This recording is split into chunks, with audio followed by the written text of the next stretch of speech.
60 वर्षानंतर शरीर आतून खराब होऊ नये यासाठी आजपासूनच या 7 सवयी अंगीकारा। मित्रांनो, असे म्हणतात की वयाची 60 वर्ष ही आयुष्यातील अशी वेळ असते जिथून माणूस आपल्या जीवनातील सर्वात शांत, आनंदी आणि समाधानाचे क्षण जगायला सुरुवात करतो। पण अनेकदा असे दिसून येते की या वयात पोहोचेपर्यंत शरीर आतून हळूहळू कमकुवत होऊ लागते। सांधेदुखी, उठताना बसताना त्रास होणे, जुन्या आजारांचा त्रास वाढणे आणि सतत थकवा जाणवणे या समस्या हळूहळू शरीराची ताकद कमी करू लागतात। पण तुम्ही कधी विचार केला आहे का असे का होते? हे फक्त वाढत्या वयामुळे होते की आपल्या रोजच्या काही चुकीच्या सवयी नकळतपणे शरीराचे नुकसान करत असतात? मित्रांनो, आजच्या व्हिडिओमध्ये आपण अशा 7 मोठ्या चुकांबद्दल जाणून घेणार आहोत ज्या अनेक लोक वयाच्या 60 वर्षानंतर नकळत करत राहतात आणि त्यामुळे त्यांचे शरीर आतून कमकुवत होऊ लागते। जर मित्रांनो तुम्ही किंवा तुमच्या घरातील एखादी ज्येष्ठ व्यक्ती या वयातून जात असेल तर हा व्हिडिओ शेवटपर्यंत नक्की बघा। चला या व्हिडिओला सुरुवात करूया। बघा, चूक क्रमांक 1, शारीरिक हालचाल पूर्णपणे बंद करणे किंवा चुकीच्या पद्धतीने व्यायाम करणे। हा मित्रांनो पहिली आणि सर्वात मोठी चूक म्हणजे शारीरिक हालचालीकडे दुर्लक्ष करणे। वयाच्या 60 वर्षानंतर अनेकांना वाटते की आता आराम करण्याची वेळ आली आहे, त्यामुळे ते चालणे, फिरणे आणि हलके फुलके काम करणे जवळजवळ बंद करतात। परंतु जेव्हा शरीराची हालचाल पूर्णपणे थांबते तेव्हा स्नायू कमकुवत होऊ लागतात आणि हाडांची घनता हळूहळू कमी होऊ लागते। दुसरीकडे काही लोक अचानक उत्साहाच्या भरात आपल्या क्षमतेपेक्षा जास्त चालणे किंवा चुकीच्या पद्धतीने व्यायाम सुरू करतात, त्यामुळे गुडघे आणि सांध्यांवर अनावश्यक ताण येऊ शकतो। 60 वर्षानंतर योग्य पद्धत म्हणजे दररोज 20 ते 30 मिनिटे हलके चालणे, तसेच योग आणि प्राणायाम यांचा दिनचर्येत समावेश करणे। शरीराची हालचाल करा, पण सांध्यांवर जास्त ताण येणार नाही याची काळजी घ्या। लक्षात ठेवा, हालचाल म्हणजे जीवन, पण ती नेहमी सातत्याने आणि संतुलित असली पाहिजे। चूक क्रमांक 2, आहारात प्रथिने आणि आवश्यक पोषक घटकांकडे दुर्लक्ष करणे। हो मित्रांनो, चूक म्हणजे ही आहारात पुरेसा पोषणाचा अभाव। वय वाढत असताना आपली पचनक्रिया काही प्रमाणात मंदावते, त्यामुळे अनेक लोक खूप कमी खाऊ लागतात किंवा फक्त हलका कार्बोहायड्रेटयुक्त आहार घेतात। त्यांना वाटते की आता डाळी, पनीर, दूध किंवा सुकामेवा पचणार नाही, पण प्रत्यक्षात वयाच्या 60 वर्षानंतर शरीराला प्रथिनांची गरज अधिक असते। प्रथिनांच्या कमतरतेमुळे स्नायू हळूहळू कमकुवत होऊ लागतात। या अवस्थेला वैद्यकीय भाषेत सार्कोपेनिया असे म्हटले जाते। याशिवाय कॅल्शियम आणि व्हिटॅमिन डी ची कमतरता असल्यास हाडे कमकुवत आणि ठिसूळ होऊ लागतात।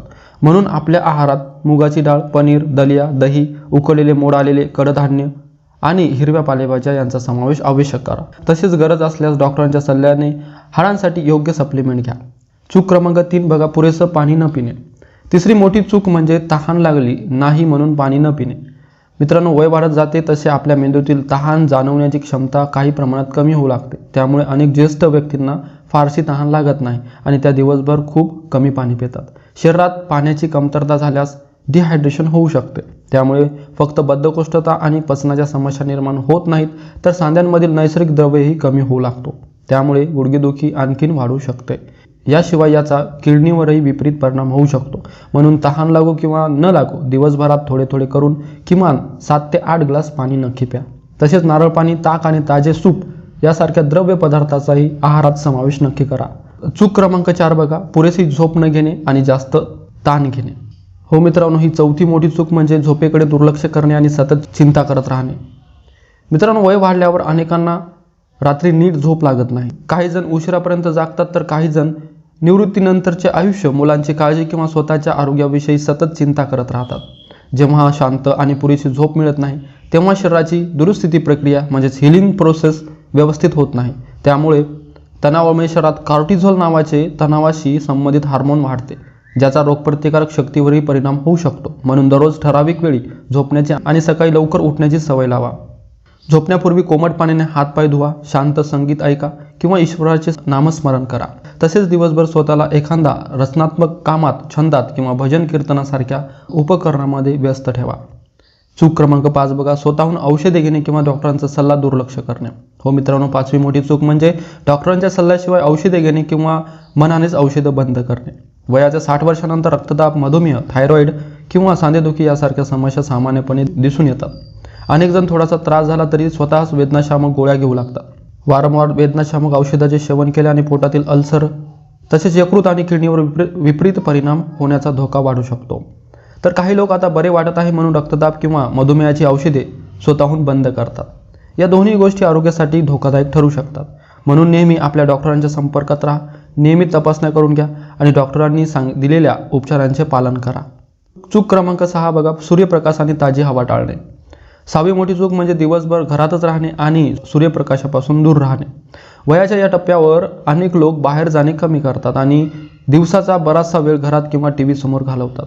असे केल्यामुळे शरीराला ताजी हवा आणि सूर्यप्रकाश पुरेशा प्रमाणात मिळत नाही. सूर्यप्रकाश हा शरीरात व्हिटॅमिन डी तयार करण्यासाठी सर्वात महत्त्वाचा नैसर्गिक स्रोत आहे. जर शरीरात व्हिटॅमिन डीची कमतरता असेल तर कितीही कॅल्शियमयुक्त आहार घेतला तरी त्याचे योग्य शोषण होऊ शकत नाही. त्यामुळे हाडे हळूहळू कमकुवत होतात आणि फ्रॅक्चरचा धोका वाढू शकतो. म्हणून दररोज सकाळच्या कोवळ्या उन्हात 15 ते 20 मिनिटे जरूर बसा.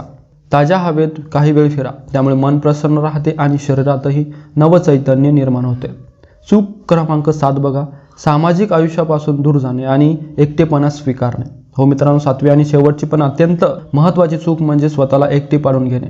वयाच्या 60 वर्षानंतर अनेक लोक मित्रमैत्रिणी, नातेवाईक किंवा समाजातील इतर लोकांशी संवाद कमी करतात. त्यांना वाटते की आता त्यांची गरज कोणालाच नाही.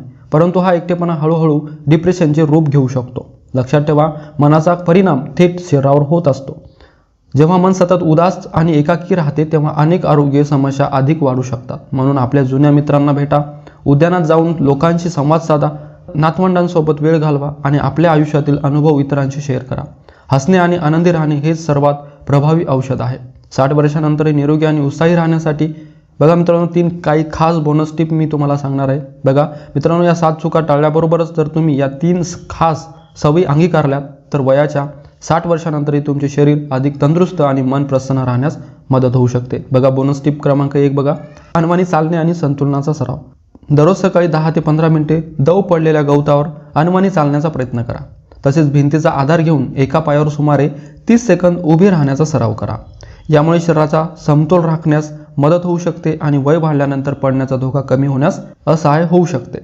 दुसरी बोनस टिप बघा, तांब्याच्या भांड्यातील पाणी आणि तेलाची मालिश. रात्री तांब्याच्या भांड्यात ठेवलेले पाणी सकाळी रिकाम्या पोटी प्या. आठवड्यातून 2 दिवस पायाचे तळवे आणि सांध्यांना तीळ किंवा मोहरीच्या तेलाने हलकी मालिश करा. या सवयीमुळे शरीराला आराम मिळू शकतो आणि झोपही चांगली लागण्यास मदत होऊ शकते. तिसरी बोनस टिप बघा, मन मोकळेपणाने हसा आणि संगीताचा आनंद घ्या. दररोज काही मिनिटे मन मोकळेपणाने हसा. तसेच आपल्या आवडतीची भक्तिगीते किंवा जुनी गाणी ऐका. संगीत मन शांत ठेवण्यास आणि सकारात्मक भावना टिकून ठेवण्यास मदत करू शकते. मित्रांनो, वयाच्या 60 वर्षानंतर शरीरात बदल होणे ही नैसर्गिक प्रक्रिया आहे. परंतु योग्य आहार, नियमित दिनचर्या, या 7 चुका टाळणे आणि या 3 सवयी अंगीकारणे यामुळे अधिक निरोगी आणि सक्रिय जीवन जगण्यास मदत होऊ शकते. तसेच सकारात्मक विचार आणि आनंदी राहण्याची सवय ही तितकीच महत्त्वाची आहे. तुमच्या घरी असलेल्या ज्येष्ठ व्यक्तींचे वय किती आहे आणि या 3 बोनस टिपपैकी कोणती सवय तुम्ही आजपासून सुरू करणार आहात आम्हाला कमेंटमध्ये नक्की सांगा. जर तुम्हाला ही माहिती उपयुक्त वाटली असेल तर हा व्हिडिओ लाईक करा आणि तुमच्या कुटुंबियांसोबत व मित्रांसोबत शेअर करा. अशाच उपयुक्त आरोग्यविषयक माहितीसाठी आमच्या चॅनलला सबस्क्राईब करायला विसरू नका. पुन्हा भेटू पुढील व्हिडिओमध्ये. तोपर्यंत निरोगी राहा, आनंदी राहा. धन्यवाद.